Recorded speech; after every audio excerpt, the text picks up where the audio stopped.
Hello दोस्तों, स्वागत है आपका फिर से दोस्तों।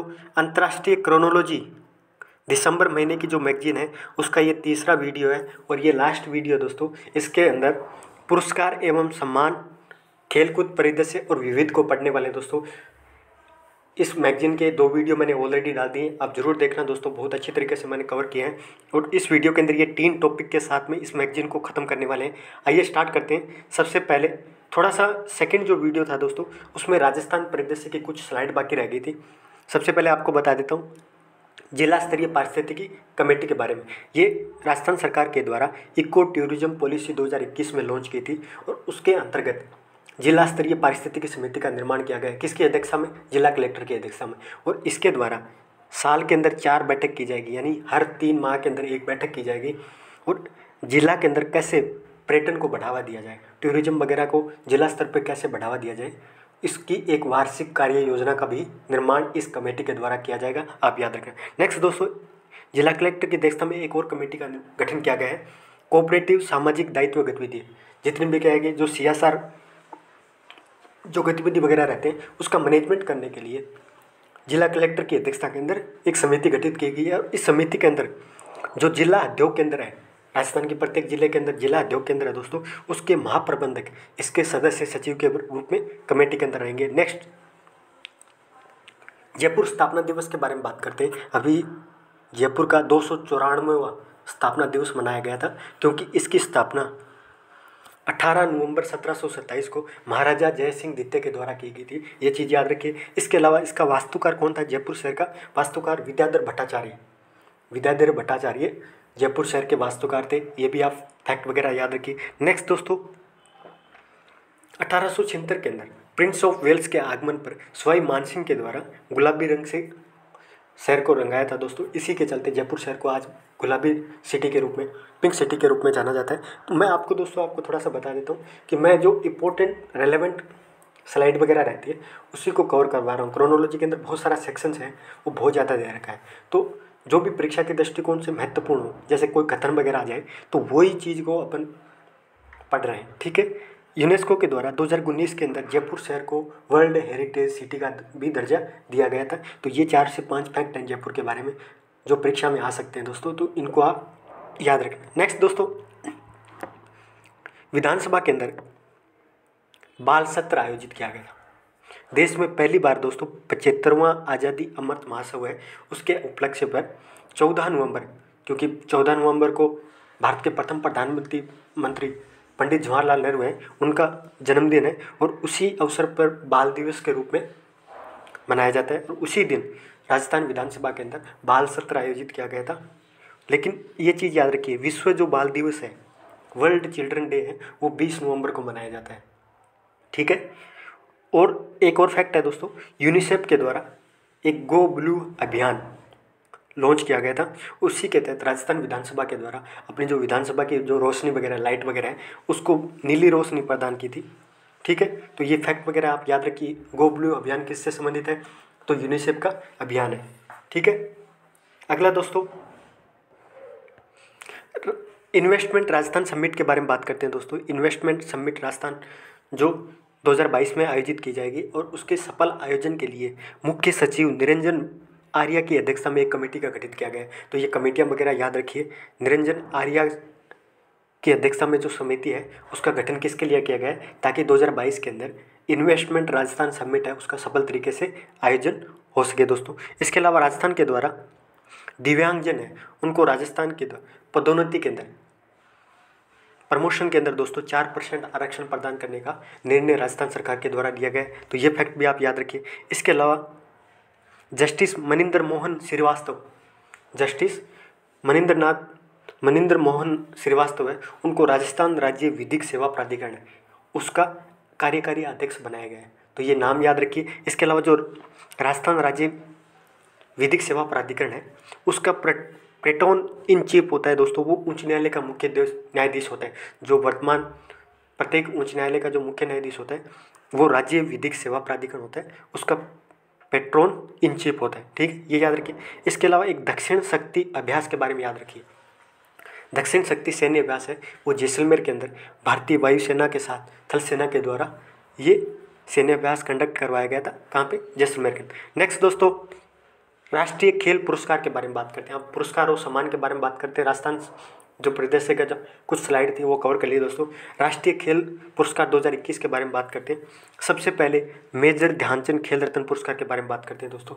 ये जो पुरस्कार है पिछले 4 वर्षों के अंदर खिलाड़ी के द्वारा किया गया शानदार और उत्कृष्ट प्रदर्शन के लिए ये पुरस्कार दिया जाता है, मेजर ध्यानचंद खेल रत्न। ये भारत का सबसे बड़ा खेल पुरस्कार है, याद रखिए। और इसका पुराना नाम अभी चेंज किया गया था, राजीव गांधी खेल रत्न पुरस्कार था, जिसका नाम भारत के महत्वपूर्ण खिलाड़ी मेजर ध्यानचंद हॉकी प्लेयर थे दोस्तों, उनके नाम पे उनको सम्मान देने के लिए इसका नाम चेंज किया गया था। तो ये चीज़ याद रखिए, भारत का सबसे बड़ा। इसके अलावा जो अर्जुन अवार्ड है दोस्तों, सेकंड नंबर पे जो अर्जुन अवार्ड है, ये भी पिछले 4 वर्षों के अंदर खिलाड़ी के द्वारा अच्छे प्रदर्शन, नेतृत्व, खेल और अनुशासन की भावना दिखाने के लिए ये दिया जाता है। ये चीज़ आप थोड़ा सा याद रखिए। आओ थोड़ा सा और बात कर लेते हैं मेजर ध्यानचंद खेल रत्न पुरस्कार के बारे में। ये 1991 के अंदर शुरू हुआ था। मेजर ध्यानचंद खेल रत्न पुरस्कार है, 1991 में शुरू हुआ था। ये किसके द्वारा दिया जाता है? खेल और युवा मंत्रालय के द्वारा दिया जाता है। इसका पूरा नाम आपको मैंने बता दिया दोस्तों। और इसके अंतर्गत पदक के साथ दोस्तों 25 लाख रुपए की राशि प्रदान की जाती है पुरस्कार के रूप में, ठीक है। और सबसे पहले विजेता 1991 के अंदर विश्वनाथ आनंद को मेजर ध्यानचंद खेल रत्न पुरस्कार से सम्मानित किया गया था।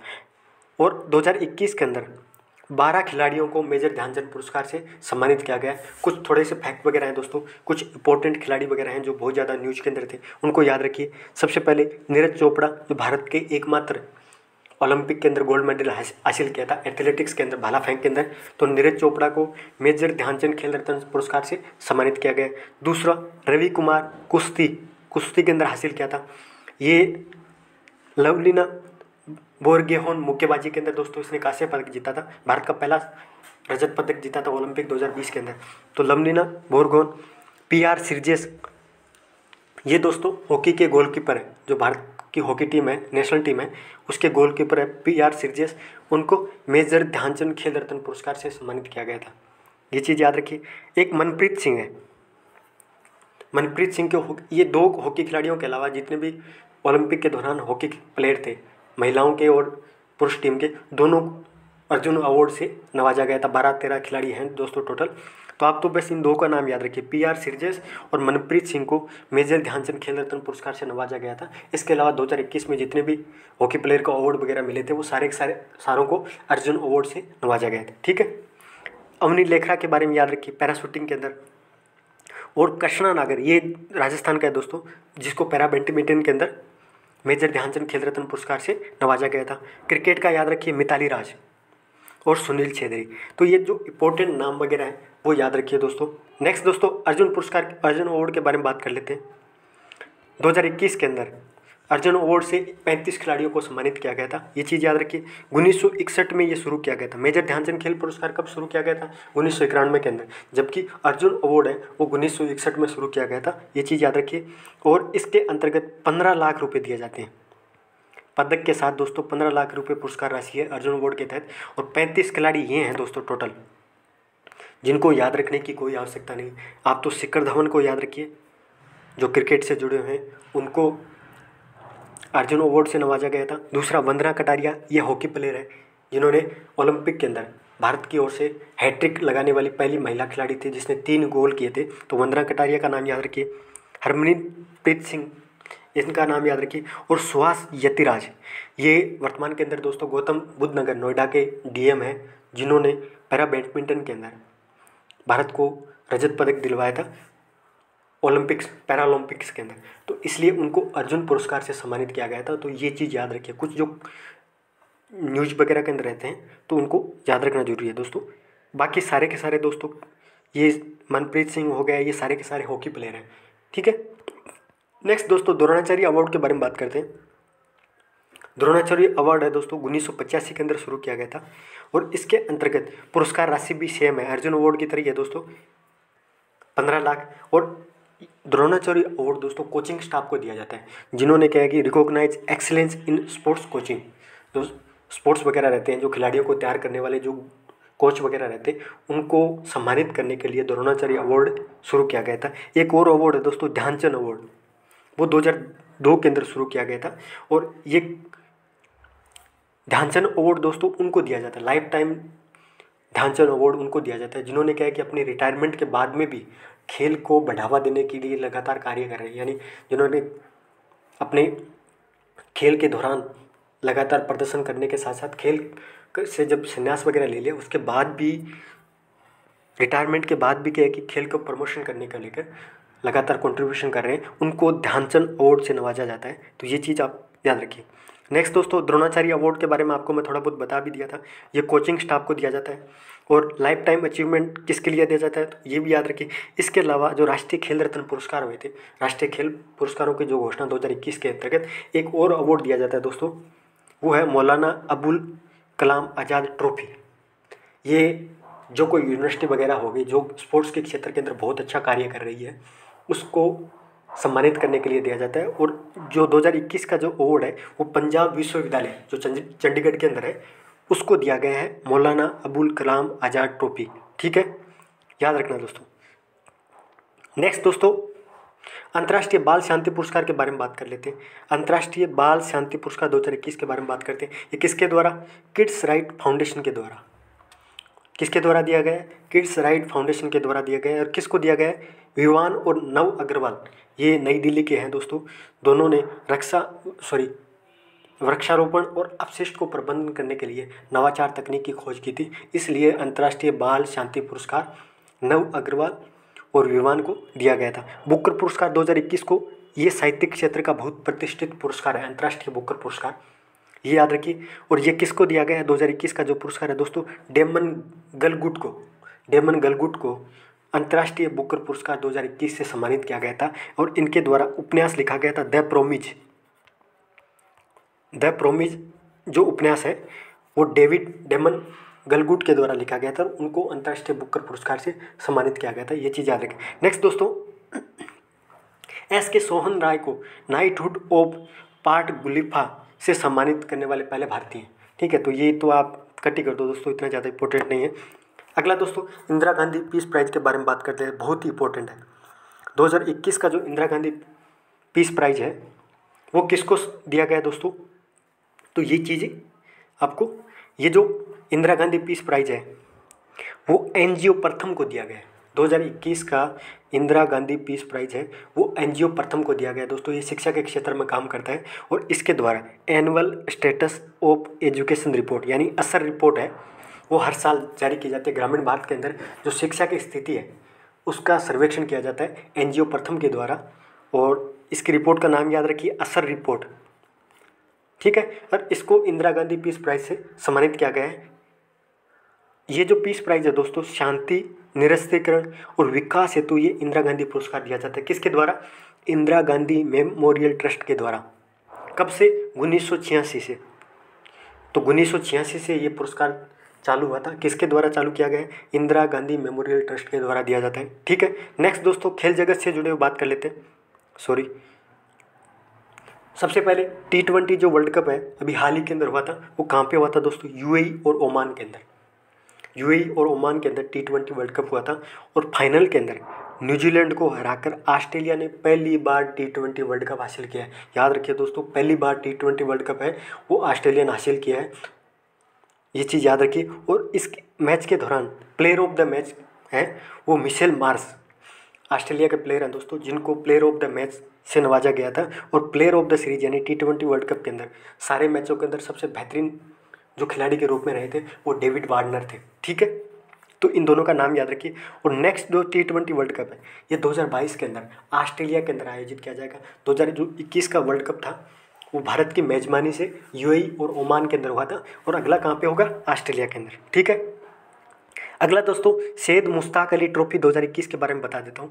तमिलनाडु के द्वारा कर्नाटक को हराया था। तमिलनाडु के द्वारा कर्नाटक को हरा के तमिलनाडु ने तीसरी बार सैयद मुश्ताक अली ट्रॉफी जीती है। जिस तरह के अंतर्राष्ट्रीय स्तर पर T20 वर्ल्ड कप होता है, वैसे घरेलू जो टीमें वगैरह रहती है, रणजी टीम वगैरह रहती है, उनका एक T20 चैंपियनशिप है। और तमिलनाडु ने 2021 का ये ट्रॉफी जीती है दोस्तों। और तमिलनाडु पहली टीम है जिसने 3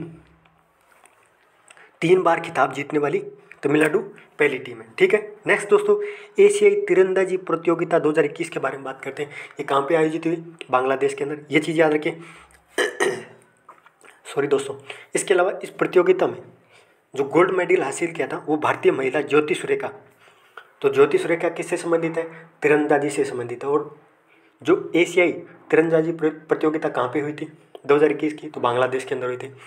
और गोल्ड मेडल किसने जीता? ये चीज़ भी याद रखिए। इसके अलावा भारत के 71वां ग्रैंड मास्टर कौन है, यानी शतरंज वगैरह के अंदर? तो मित्रम गुहा है, वो 71वां ग्रैंड मास्टर है दोस्तों। और 72वां संकल्प गुप्ता, शतरंज के अंदर दोस्तों ये ग्रैंड मास्टर से नवाजा जाता है। और संकल्प गुप्ता 72वें ग्रैंड मास्टर है। ठीक है, दोनों का नाम याद रखें। नेक्स्ट दोस्तों, सर्बिया, ये यूरोपियन कंट्री है, वहाँ पे आयोजित होने वाला AIBA पुरुष मुक्केबाजी चैंपियनशिप में आकाश कुमार ने कांस्य पदक जीता है। तो आकाश कुमार है जिसने मुक्केबाजी चैंपियनशिप कहाँ पे हुई? सर्बिया के अंदर। तो उसने कांस्य पदक जीता है, ये चीज़ याद रखिए। इसके अलावा जो प्रकाश पादुकोण है दोस्तों, उनको वर्ल्ड फेडरेशन के द्वारा लाइफ टाइम अचीवमेंट अवार्ड से नवाजा गया है। प्रकाश पादुकोण दोस्तों वर्ल्ड फेडरेशन के द्वारा लाइफ टाइम अचीवमेंट अवार्ड है, उससे नवाजा गया। ये फैक्ट के तौर पे आप जो खिलाड़ी वगैरह रहते हैं वो याद रखिए। नेक्स्ट दोस्तों, विविध के बारे में बात करते हैं दोस्तों। सबसे पहले राज्यसभा के नए महासचिव के रूप में प्रमोद चंद मोदी को नियुक्त किया गया है। प्रमोद चंद मोदी को नया राज्यसभा का महासचिव नियुक्त किया गया है। ठीक, किसके द्वारा दोस्तों? जो राज्यसभा का महासचिव है किसके द्वारा नियुक्त किया जाता है? ये राज्यसभा के सभापति के द्वारा, यानी उपराष्ट्रपति के द्वारा। वेंकैया नायडू है वर्तमान के अंदर, उनके द्वारा प्रमोद चंद मोदी को राज्यसभा का नया महासचिव बनाया गया। ये चीज़ याद रखिए। राज्यसभा का जो महासचिव रहता है दोस्तों, वो राज्यसभा का जो सचिवालय रहता है उसका प्रशासनिक प्रमुख रहता है। और पहले राज्यसभा के महासचिव, जो छोटी एग्जाम वगैरह रहती है दोस्तों उसमें फैक्ट पूछ लेते हैं। पहले राज्यसभा महासचिव कौन थे? SN मुखर्जी थे जो पहले राज्यसभा सचिव थे। ठीक है, नेक्स्ट दोस्तों, VVS लक्ष्मण को राष्ट्रीय क्रिकेट अकादमी, राहुल द्रविड़ के द्वारा राष्ट्रीय क्रिकेट अकादमी है दोस्तों, ये बेंगलोर के अंदर है। और वहाँ से इस्तीफा देने की वजह से राहुल द्रविड़ को नया भारतीय कोच बनाया गया। तो NCA का नया जो अध्यक्ष है किसको चुना गया है? लक्ष्मण को। ठीक है, अगला जो नारकोटिक्स कंट्रोल ब्यूरो है NCB है दोस्तों, उसका जो नया महानिदेशक है सत्यनारायण प्रधान को चुना गया है। ये भी आप याद रखिए। NCB की स्थापना 1986 के अंदर गृह मंत्रालय के अंतर्गत नारकोटिक्स क्षेत्र के अंदर ड्रग्स वगैरह रहती है दोस्तों, उसकी स्मगलिंग वगैरह उनको रोकने के लिए NCB कार्य करती है। और उसके नए महानिदेशक कौन है? सत्यनारायण प्रधान। अगला दोस्तों, भारत का जो नया नौसेना प्रमुख है vice admiral R Hari Kumar को चुना गया है। ये भी याद रखिए कि नया भारतीय नौसेना प्रमुख कौन है? तो हरि कुमार। ठीक है, CISF है, ये तो रहने दो दोस्तों, इतना ज़्यादा भी डीपली क्वेश्चन नहीं आता है। नेक्स्ट दोस्तों, शशिकांत दास जो RBI के वर्तमान गवर्नर हैं दोस्तों, उनका कार्यकाल पुनर्नियुक्ति की गई है। उनका कार्यकाल 2021 में ख़त्म होने वाला था और उनका कार्यकाल 3 वर्षों के लिए और बढ़ा दिया है सरकार के द्वारा। अब ये RBI के गवर्नर के तौर पे 2024 तक कार्यरत रहेंगे। ठीक है, इनकी पुनर्नियुक्ति की गई है। और ये RBI के 25वें गवर्नर थे। उनसे पहले उर्जित पटेल थे 24वें गवर्नर के तौर पे। उनके द्वारा अचानक से क्या है कि निजी कारणों से इस्तीफा दे दिया था, उसके बाद में शशिकांत दास को बनाया गया। ये चीज़ याद रखिए। नेक्स्ट दोस्तों, भारतीय पर्वतारोहण फाउंडेशन की पहली महिला अध्यक्ष हर्षवंती बिष्ट को बनाया गया। पहली महिला अध्यक्ष है किसकी? भारतीय पर्वतारोहण IMF। ठीक है, अगला दोस्तों याद रखिए, सरकार ने देश के प्रख्यात बैंकर ये KV कामत, जो दोस्तों ब्रिक्स की NDB बैंक थी उसका भी अध्यक्ष बनाया गया था इनको, KV कामत को। अभी सरकार के द्वारा एक एक्ट पारित किया गया, national bank for financial infrastructure and development क्षेत्र के अंदर एक बैंक का निर्माण किया गया भारत सरकार के द्वारा। और उसके अध्यक्ष किसको बनाया गया है? प्रख्यात बैंकर KV कामत को। ठीक है, और ये जो संसद के द्वारा हाल ही के अंदर यानी मार्च के अंदर ही नेशनल इंफ्रास्ट्रक्चर फाइनेंशिंग डेवलपमेंट जो बैंक है वो विधेयक 2021 के अंदर ही पारित किया है दोस्तों। इसका मुख्य उद्देश्य है भारत के अंदर जो लंबे समय के जो भी अवसंरचनात्मक परियोजना वगैरह है, प्रोजेक्ट वगैरह है, उनको फाइनेंस प्रदान करना। और इसका अध्यक्ष इस बैंक का अध्यक्ष किसको बनाया गया है? केवी कामत को। ठीक है, अगली न्यूज ये याद रखिए, सौरव गांगुली को आईसीसी पुरुष क्रिकेट समिति के नए अध्यक्ष, जो पुरुष क्रिकेट समिति है दोस्तों, एक कमेटी है आईसीसी के अंतर्गत, और उसके नए अध्यक्ष किसको बनाया गया है? सौरव गांगुली को। ठीक है, नेक्स्ट दोस्तों, भारत की ओर से प्रोफेसर विमल पटेल को अंतर्राष्ट्रीय विधि आयोग का सदस्य चुना गया है। किसको चुना गया है दोस्तों? कहाँ पे? अंतर्राष्ट्रीय विधि आयोग है, उसमें प्रोफेसर विमल पटेल है, उसको सदस्य के रूप में चुना गया है। नेक्स्ट दोस्तों, ये भी बहुत इंपॉर्टेंट है, सीबीआई के जो वर्तमान विशेष निदेशक हैं प्रवीण सिन्हा, उनको इंटरपोल, ये दोस्तों अंतर्राष्ट्रीय स्तर पर एक पुलिस संगठन है, आपराधिक पुलिस संगठन है, जिसका हेडक्वार्टर फ्रांस के अंदर है, फ्रांस के लियोन शहर के अंदर, और बहुत पुराना संगठन है दोस्तों। इसकी लगभग स्थापना 1929 के आसपास हुई थी। तो इंटरपोल की जो एक कार्यकारी समिति रहती है, उसके अंतर्गत भारत के जो सीबीआई के अंदर विशेष निदेशक है प्रवीण सिन्हा, उनको सदस्य के रूप में शामिल किया गया है। ये फैक्ट भी आप याद रखिए। नेक्स्ट दोस्तों, मनु भंडारी के बारे में बात करते हैं। ये एक लेखिका थी जिसका हाल ही के अंदर निधन हो गया था दोस्तों। तो एक प्रसिद्ध लेखिका थी, और इनके द्वारा कुछ महत्वपूर्ण जो उपन्यास वगैरह लिखा गया था, साहित्य वगैरह लिखे गए थे। सबसे पहले तो महाभोज याद रखिए। महाभोज किसके द्वारा लिखा गया था? मनु भंडारी के द्वारा। 1 इंच मुस्कान, ये भी मनु भंडारी के द्वारा। एक कहानी, ये भी। तो ये 3 से 4 दोस्तों उपन्यास वगैरह हैं जो बहुत ज़्यादा लोकप्रिय थे, और इनका किनके द्वारा लिखा गए थे? मनु भंडारी के द्वारा, जिनका हाल ही के अंदर निधन हो गया। तो ये चीज़ याद रखें। अब थोड़े से दिवस वगैरह बता देता हूँ दोस्तों, जो भी विविध के अंदर। एक तो राष्ट्रीय शिक्षा दिवस याद रखिए, कब मनाया जाता है? 11 नवंबर को। और भारत के जो पहले शिक्षा मंत्री है मौलाना आज़ाद साहब है, उनके जन्म दिवस पर 11 नवंबर को राष्ट्रीय शिक्षा दिवस मनाया जाता है। ठीक है, लोक सेवा प्रसारण दिवस, ये 12 नवंबर को मनाया जाता है। और बाल दिवस, जो जवाहरलाल आपको बताया भी था, विश्व बाल दिवस कब मनाया जाता है? 20 नवंबर को, याद रखना दोस्तों। अभी सरकार के द्वारा 15 नवंबर को दोस्तों भगवान बिरसा मुंडा की जयंती मनाई गई। ये आदिवासी नेता थे भारत के। ठीक है, आज़ादी के दौरान, ये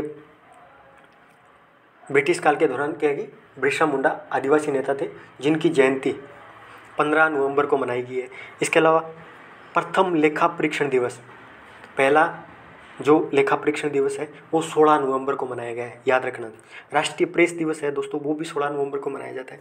वर्ल्ड चिल्ड्रन डे आपको मैंने बता भी दिया। और संविधान दिवस कब मनाया जाता है? 26 नवंबर को दोस्तों, जिस दिन भारत का संविधान बन के तैयार हो गया था। 26 नवंबर 1949 को भारत का संविधान निर्माण हो गया था, पूरा तैयार हो गया था दोस्तों। तो ये याद रखिए, संविधान दिवस कब मनाया जाता है? 26 नवंबर को। ठीक है, नेक्स्ट दोस्तों, एक और विश्व फिशरीज डे यानी विश्व मत्स्य दिवस है दोस्तों।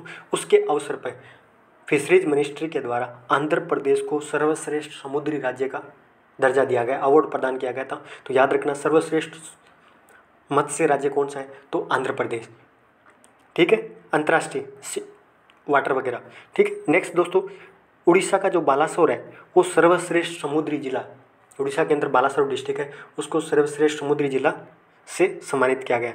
अब आपको चर्चित पुस्तक बता देता हूँ दोस्तों, जो इम्पोर्टेंट है, जो परीक्षा के अंदर पूछ सकते हैं। सबसे पहले सलमान खुर्शीद, जो कंट्रोवर्सी भी हुई थी अभी हिंदुत्व को लेके, सनराइज ओवर अयोध्या। तो इनके द्वारा पुस्तक लिखी गई है सनराइज ओवर अयोध्या। ये सलमान खुर्शीद कांग्रेस के बड़े लीडर हैं। अगला दोस्तों, अभिजीत मुखर्जी, ये भारत के पश्चिम बंगाल के हैं दोस्तों, जिनको नोबेल पुरस्कार से सम्मानित किया गया था। तो इसलिए इनकी बुक वगैरह भी बहुत ज़्यादा इंपॉर्टेंट है। Cooking to save your life, यानी जो खाना या कुकिंग वगैरह जिनको बनाना आता है दोस्तों, वो लाइफ को सेव कर सकता है, ये बुक लिखी थी। अगला दोस्तों, बान की मून, ये म्यांमार के हैं, जो यूएन के संयुक्त राष्ट्र जो संघ है उसके महानिदेशक भी रह चुके हैं बान की मून। और ये भारत के अंदर पले बड़े हैं, दिल्ली यूनिवर्सिटी से इनकी पढ़ाई वगैरह हुई थी। तो इनके द्वारा एक बुक लिखी गई थी, resolve uniting nation in dividend world. कौन सी बुक दोस्तों? Resolve uniting nation in dividend world. ये पुस्तक बान की मून के द्वारा लिखी गई। दूसरा, अगला सैयद अकबरुद्दीन के बारे में बात करते हैं, India versus UK the story of unprecedented diplomatic way. तो ये सैयद अकबरुद्दीन है, उनके द्वारा लिखी गई है, प्रसिद्ध बुक है दोस्तों, इंटरनेशनल रिलेशन से रिलेटेड है, ये भी याद रखिए। अगला दोस्तों, मारूफ रजा के द्वारा constant land India China and the boundary dispute, Bharat और चाइना के बीच में जो बाउंड्री डिस्प्यूट है उसको लेके एक बुक वगैरह मारूफ रजा के द्वारा लिखी गई थी। तो ये प्रसिद्ध बुक वगैरह थी जिनको मिसेलिनियस के अंदर कवर किया दोस्तों। ये दिसंबर महीने की क्रोनोलॉजी है, उसका सार संग्रह था, जो परीक्षा के दृष्टिकोण से रेलेवेंट थे उनको कवर किया दोस्तों। और मुझे उम्मीद है आप लोगों को अच्छा लगा है दोस्तों। धन्यवाद। और इसी के साथ अंतर्राष्ट्रीय क्रोनोलॉजी दिसंबर की है 3 वीडियो के साथ दोस्तों, ये मैगजीन भी आपको पूरी की पूरी मैंने कवर करा दी है। धन्यवाद।